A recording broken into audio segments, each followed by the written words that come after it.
সংসদ অধিবেশনের দ্বিতীয় দিনে হবে জরুরি জনগুরুত্বপূর্ণ বিষয়ে প্রাপ্ত নোটিশের নিষ্পত্তি। রাষ্ট্রপতির ভাষণের উপর আলোচনায় অংশ নেবে বিরোধী দল।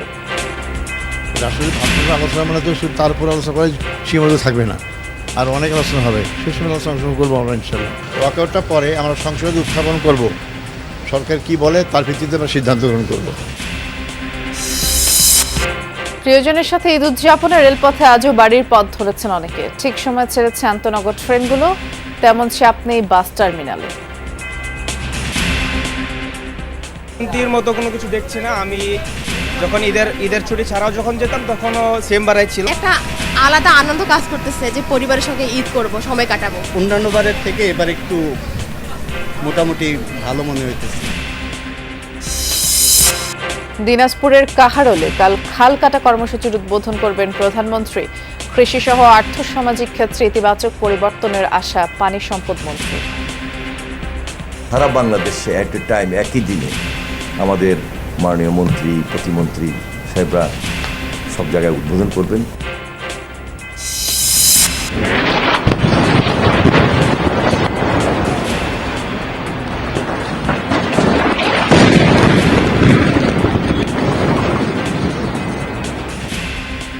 ইরানে যৌথ বাহিনীর হামলায় 15 জন নিহত। মার্কিন সামরিক বিমানকে আকাশ সীমা ব্যবহার করতে দেয়নি সুইজারল্যান্ড।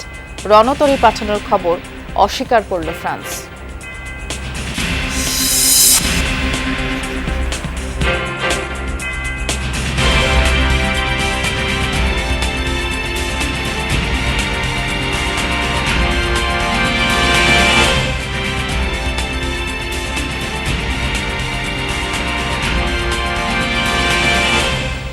শুভেচ্ছা, আমন্ত্রণ যমুনা নিউজে। নুসরাত বৃষ্টির সাথে আছি। শিরোনামগুলো শুনছিলেন। ত্রয়োদশ জাতীয় সংসদের প্রথম অধিবেশনের দ্বিতীয় দিন আজ সকাল 11টা থেকে এই অধিবেশন শুরু হওয়ার কথা এবং অধিবেশনে বিভিন্ন মন্ত্রণালয় ও বিভাগের প্রশ্নোত্তর পর্ব অনুষ্ঠিত হবে।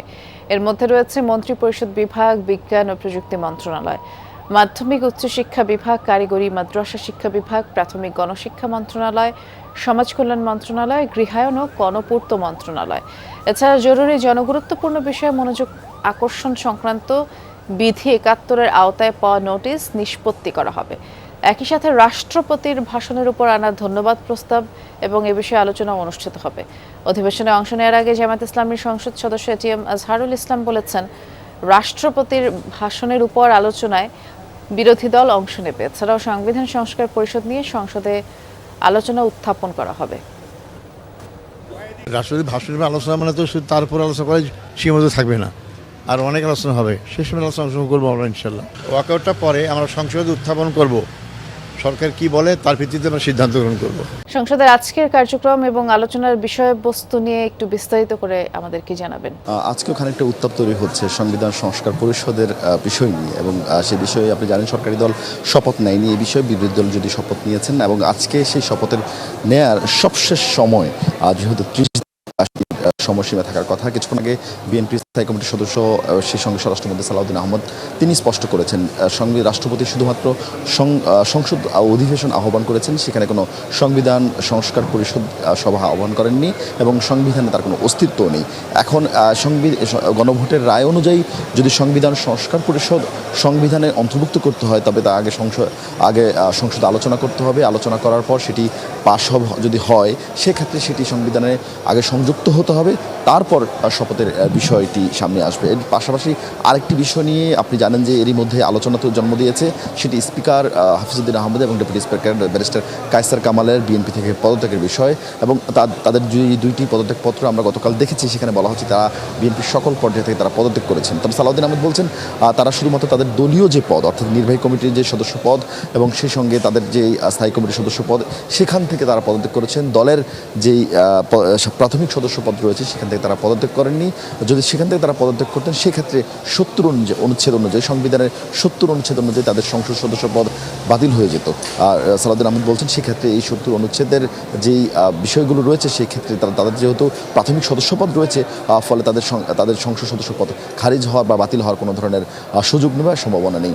এর বাহিরে কিছুক্ষণ আগে আমরা জামায়াত ইসলামের যারা সংসদ সদস্য রয়েছেন তাদের সঙ্গে কথা বলছিলাম। তারা বলছেন যে তারা রাষ্ট্রপতির যে ভাষণের উপর আজকে যে ধন্যবাদ মতামত জ্ঞাপনের যে প্রস্তাব রয়েছে সেই প্রস্তাবে তারা অংশ নেবেন। তবে সেখানে তারা রাষ্ট্রপতির যে এই ভাষণ দেওয়ার কোনো নৈতিক অধিকার নেই সেটি মূলত তারা তাদের ভাষণে উত্থাপন করতে পারেন। কেউ কেউ বলেছেন তারা আলোচনা করে সিদ্ধান্ত নেবেন। এর পাশাপাশি সংবিধান সংস্কার পরিষদের বিষয় নিয়ে তাদের পক্ষ থেকে আজকে সংসদে যেই আলোচনার সুযোগ রয়েছে সেখানে তারা উত্থাপন করবেন, যাতে সরকারি দল আজকে সময় থাকতে থাকতে সংবিধান সংস্কার পরিষদের শপথ নিয়ে আমরা দেখছিলাম এবং শুনছিলাম, এবং ইতোমধ্যেই কিন্তু জাতীয় সংসদে যে অধিবেশন দ্বিতীয় দিন সেটি শুরু হয়েছে। আমরা সরাসরি শুনবো সেটি। আজকের দিনের মধ্যে আমি পাচ্ছি তো এখন এটা উত্থাপন করা যাবে না। আপনাকে সময় দেবো, 1 ঘন্টা অপেক্ষা করুন এই প্রশ্নোত্তর কালের পরে। সংসদের সবকিছুর জন্য অনেক ধন্যবাদ। অনেক ধন্যবাদ বিরোধী দলের নেতা। Yes, Sultan Mahmud Babu please.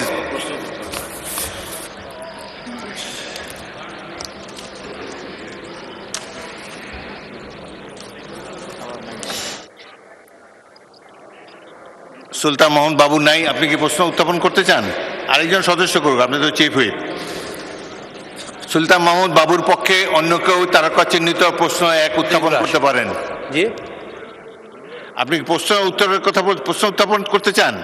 না, প্রশ্ন উত্তর করতে চাই না। বিষয়টা এরকমের, মাননীয় স্পিকার, প্রথম প্রশ্ন উত্তর পর্ব হয় সাধারণত যেটা হাউজে হয়, তারপরে 71 বিধি হলে তারপরে এই বিষয়ে সংক্রান্ত বিষয়ে যদি মাননীয় বিরোধী দলের নেতাকে আপনি সময় দেন তখন তিনি আলোচনা করবেন। Please leave that to me, I will give him the right. দ্বিতীয় হলো, প্রশ্ন কে উত্থাপন করবেন? মাননীয় সদস্যবৃন্দ, জি উত্থাপন করুন। আপনার নামটা বলে নেবেন আগে।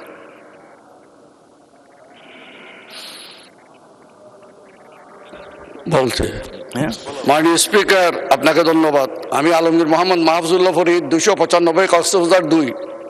আমি জনাব এই সুলতান মাহমুদ বাবুর পক্ষে 139 জামালপুর 2 এর পক্ষে গৃহায়ন ও গণপূর্তমন্ত্রী মহোদয় অনুগ্রহ করিয়া বলিবেন কি, ইসলামপুর উপজেলায় সরকারি আবাসন সুবিধা সম্প্রসারণ ও নিম্ন আয়ের মানুষের জন্য সাশ্রয়ী বাসস্থান নির্মাণ প্রকল্প।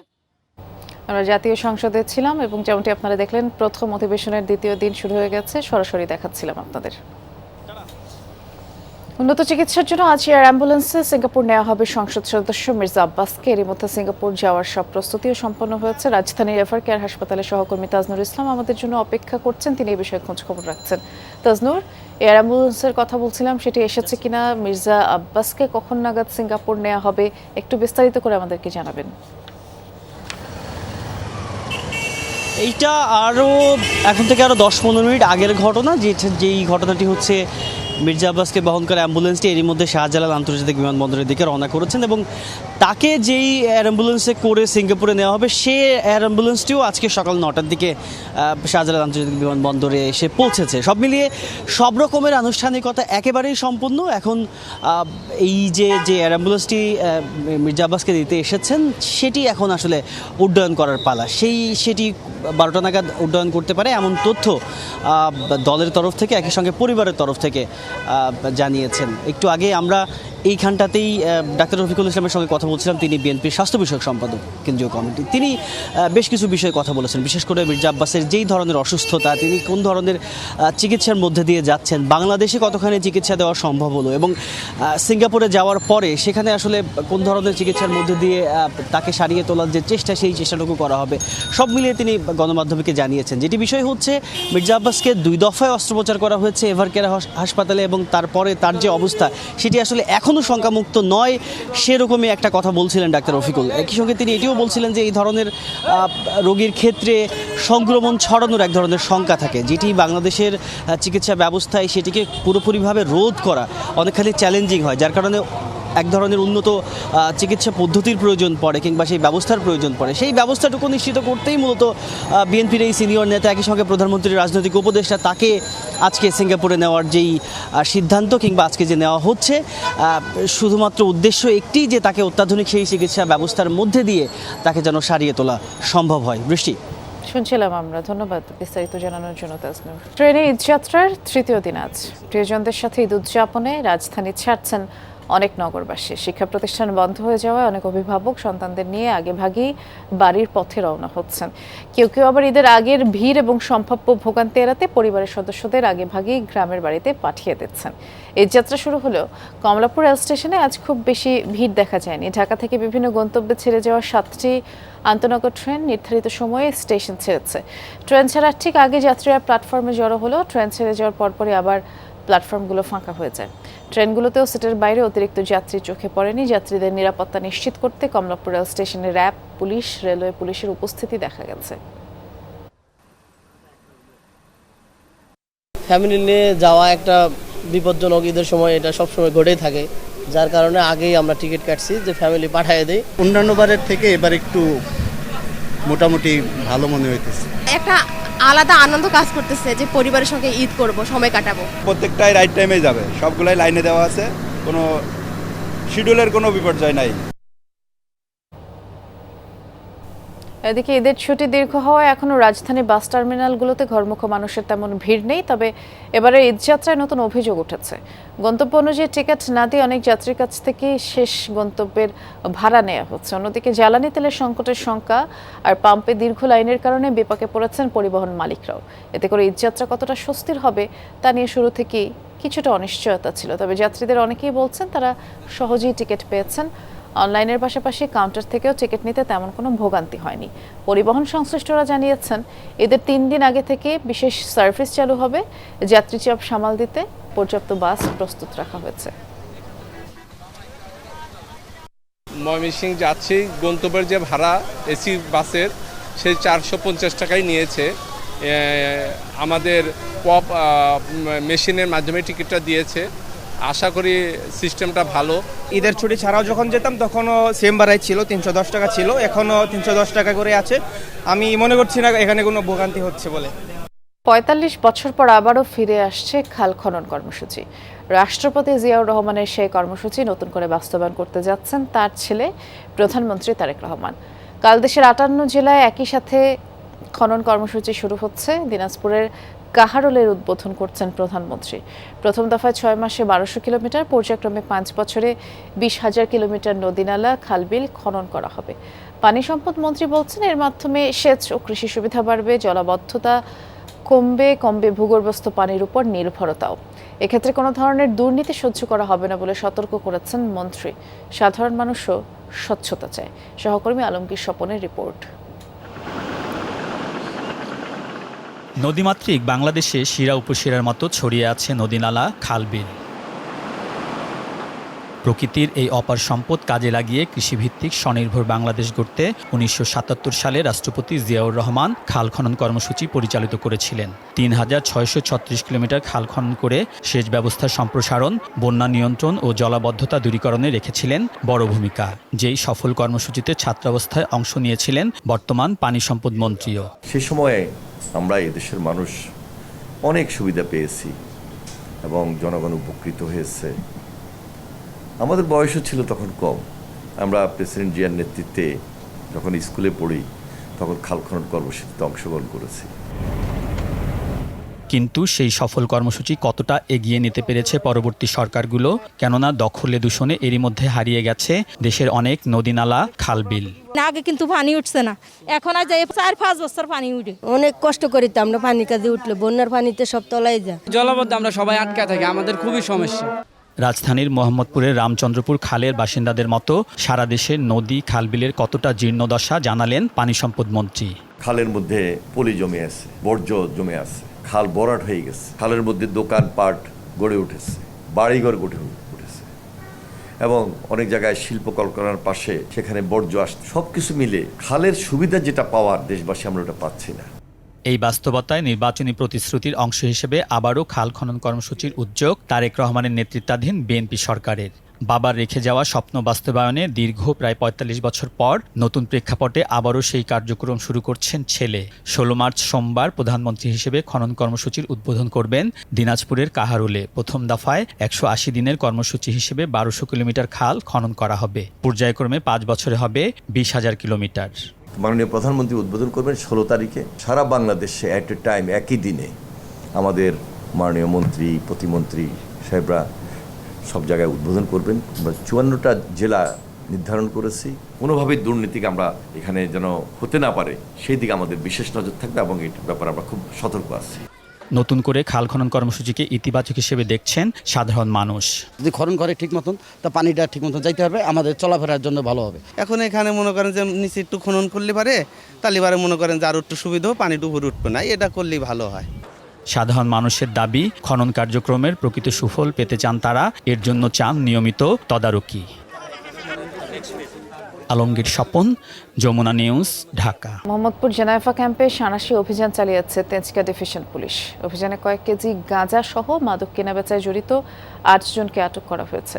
মাদক নির্মূলে এই অভিযান চালানো হয়েছে বলে জানিয়েছে পুলিশ। দুপুরে জেনায়েফা ক্যাম্পে এই অভিযানটি পরিচালনা করা হয়। তেজগাঁ ডিভিশন পুলিশ জানায়, গোপন সংবাদের ভিত্তিতে ক্যাম্পের বিভিন্ন পয়েন্টে তল্লাশি চালিয়ে এই মাদক উদ্ধার করা হয়। আটককৃতদের প্রাথমিক জিজ্ঞাসাবাদ শেষে তাদের বিরুদ্ধে মাদকদ্রব্য নিয়ন্ত্রণ আইনে মামলা দায়ের করা হয়।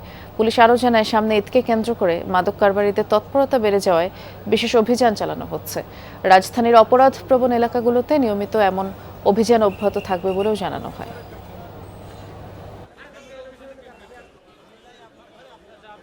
সরকার এবং ডিএমপির ঊর্ধ্বতন কর্তৃপক্ষের প্রতি শুকরিয়া যে তাদের সার্বক্ষণিক সহযোগিতা যখন যেভাবে ফোর্স চাইছে দিছে। এখন এই যে রমজান গেল, পুরো প্রায় মোটামুটি তো 25, 23, 24টা রমজান গেল, গত বছরের তুলনায় আমরা ধরেন যে অনেক গুণ বেশি ভালো রাখছি। বাগেরহাটের মোল্লাহাটে উপজেলা শ্রমিক লীগের সাধারণ সম্পাদক শেখ সোহাগকে গুলি করে হত্যা করেছে দুর্বৃত্তরা। গতরাতে উপজেলার পানবাজারের সামনে মোল্লাহাট চুনখোলা সড়কে এই ঘটনা ঘটে। পুলিশ জানায়, রাতে নিজের ব্যবসা প্রতিষ্ঠান বন্ধ করে মোটরসাইকেল নিয়ে বাড়ির উদ্দেশ্যে রওনা হন সোহাগ। দুটি মোটরসাইকেলে করে আসা কয়েকজন দুর্বৃত্ত তাকে গুলি করে পরপর 4টি গুলি ছোড়ে এবং সাথে সাথেই মাটিতে লুটিয়ে পড়েন সোহাগ। উদ্ধার করে উপজেলার স্বাস্থ্য কমপ্লেক্সে নিয়ে গেলে কর্তব্যরত চিকিৎসক তাকে মৃত ঘোষণা করেন। এ ঘটনায় জড়িতদের ধরতে অভিযান শুরু করেছে পুলিশ। এর আগে গত 7 মার্চ সোহাগের টিনের দোকানের কর্মচারী নুরুল ইসলামকে লক্ষ্য করে 3টি গুলি ছোড়ে দুর্বৃত্তরা। বর্তমানে ঢাকা মেডিকেল কলেজ হাসপাতালে চিকিৎসাধীন নূর।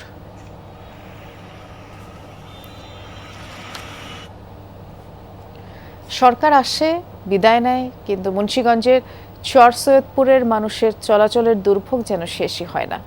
যাতায়াতের প্রধান সড়ক কোথাও ধসে পড়েছে, কোথাও রাস্তার অস্তিত্বই নেই। এতে করে চরম ভোগান্তিতে পড়েছেন স্থানীয় বাসিন্দারা। স্থায়ী সমাধানে গাইড ওয়াল সহ সড়ক সংস্কারের দাবি তাদের। কোথাও ধসে তৈরি হয়েছে বড় গর্ত, কোথাও আবার সড়কের অস্তিত্ব বোঝা দায়। যত্রতত্র তৈরি হয়েছে খানাখন্দ। এমন চিত্র মুন্সিগঞ্জ সদর উপজেলার আধারা ইউনিয়নের চর সৈয়দপুর এলাকার সড়কের। প্রতিদিন সড়কটি দিয়ে যাতায়াত করেন কয়েক গ্রামের বাসিন্দা। স্কুল কলেজগামী শিক্ষার্থী, কৃষক এবং সাধারণ পথচারীদের জন্য এটাই প্রধান যোগাযোগের পথ। কিন্তু দীর্ঘদিন সংস্কার না হওয়ায় দুর্ভোগ চরমে। বাজার যায় সপ্তাহে 2 দিন বা হাট, মানুষ যাইতে পারে না, মহিলারা যাইতে পারে না, বাচ্চারা স্কুলে যাইতে পারে না। রাস্তা এটা 70 রাস্তা তো পৌঁছেই গেছে। আর 30 বছর ধরে সরকার আইতে আছে, কোন সরকারে ভালো না এটা ঠিক করতে। এই যে গাড়ি যাইতে পারে না, হাঁটতে যাইতে পারে না, উষ্টা খায় মানুষ। বর্ষা মৌসুম এলেই পরিস্থিতি হয়ে ওঠে ভয়াবহ। স্থানীয়দের অভিযোগ, বহুবার সংশ্লিষ্ট দপ্তরে জানানো হলেও জনপ্রতিনিধিদের আশ্বাসেই কাটছে দিন। এখনও নেই দৃশ্যমান কোনো উদ্যোগ। স্থায়ী সমাধানে গাইডওয়াল সহ সড়ক সংস্কারের দাবি তাদের। এই এলাকায় খুব রাস্তায় খুব অসুবিধা, যে আমরা আলু খেলতে হতে করি, রাস্তা দিয়ে আইতে যাইতে খুব অসুবিধা। বেশি দাম পরে লাগে বেচা কেনার জন্য, ঠিক আছে, লোকও আহে না, এই আলু বেচা ব্যস্ত পারি না, কিছু করার সুযোগ নেই আমার। সবাই ভোটের সময় বলে রাস্তা করে দিব, ভোট গেলে আর রাস্তা আমাকে হয় না, রাস্তা করে দেয় না, আমাকে অনেক আইতে সমস্যা হয়ে যায় এই রাস্তা দিয়া। এ বিষয়ে উপজেলা নির্বাহী কর্মকর্তা জানান, সড়কের সমস্যাটি খতিয়ে দেখে দ্রুত প্রয়োজনীয় ব্যবস্থা নেওয়া হবে। এখনকার যে চেয়ারম্যান মহোদয়কে আমি বললাম যে বিষয়টা যেন সে সরেজমিনে দেখে এবং এটার একটা প্রাক্কলন নিয়ে এটা পরবর্তী সময় আমাদের যে প্রকল্প হবে আমি অগ্রাধিকার ভিত্তিতে এটার একটা ব্যবস্থা করার সর্বোচ্চ চেষ্টা করব। প্রতিদিন আধারা চর সৈয়দপুর থেকে চিতলিয়া বাজার হয়ে জেলা সদরে যাতায়াত করেন কয়েক হাজার মানুষ। ধসে পড়া এমন করুণ অবস্থা দেখে সহজেই অনুমান করা যায় এই পথে চলাচলে প্রতিদিন প্রান্তিক এই জনগোষ্ঠীকে ঠিক কতটা দুর্ভোগ পোহাতে হয়। নতুন সরকার এই সুদীর্ঘ সমস্যা নিরসনে যথাযথ উদ্যোগী হবে এমনটাই প্রত্যাশা এখন তাদের। আরাফাত রায়হান সাকিব, যমুনা নিউজ, মুন্সিগঞ্জ। ইরান জুড়ে অব্যাহত যুক্তরাষ্ট্র ইসরায়েল যৌথ বাহিনীর তাণ্ডব। ইসফাহান প্রদেশে মিসাইল হামলায় কমপক্ষে 15 জন নিহত হয়েছে।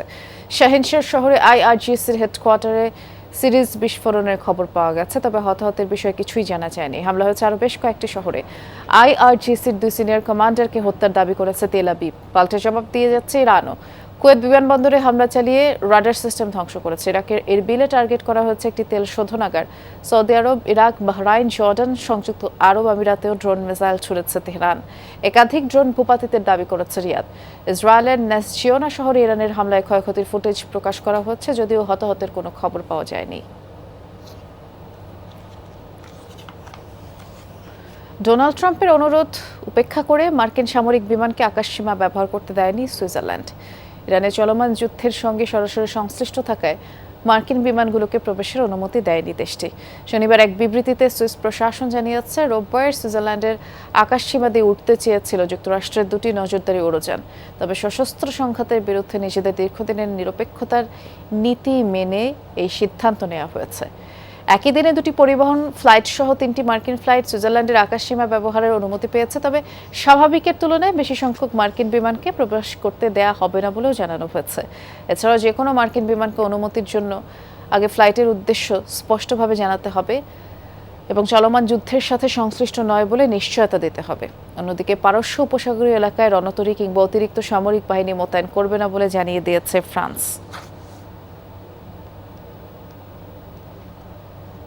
ইরানের বিরুদ্ধে ইসরায়েল ও যুক্তরাষ্ট্রের যুদ্ধ চূড়ান্ত পর্যায়ে প্রবেশ করেছে। শনিবার এমন দাবি করেছেন ইসরায়েলের প্রতিরক্ষা মন্ত্রী ইসরায়েল কাটজ। ইরানের বিরুদ্ধে ট্রাম্প ও নেতানিয়াহুর নেতৃত্বাধীন বৈশ্বিক ও আঞ্চলিক লড়াই আরও তীব্র হচ্ছে এবং তা চূড়ান্ত পর্যায়ে প্রবেশ করেছে। তবে যতদিন প্রয়োজন চলবে অভিযান। ইরানের খার্গ আইল্যান্ডে হামলার জন্য আমি প্রেসিডেন্ট ট্রাম্পকে অভিনন্দন জানাচ্ছি।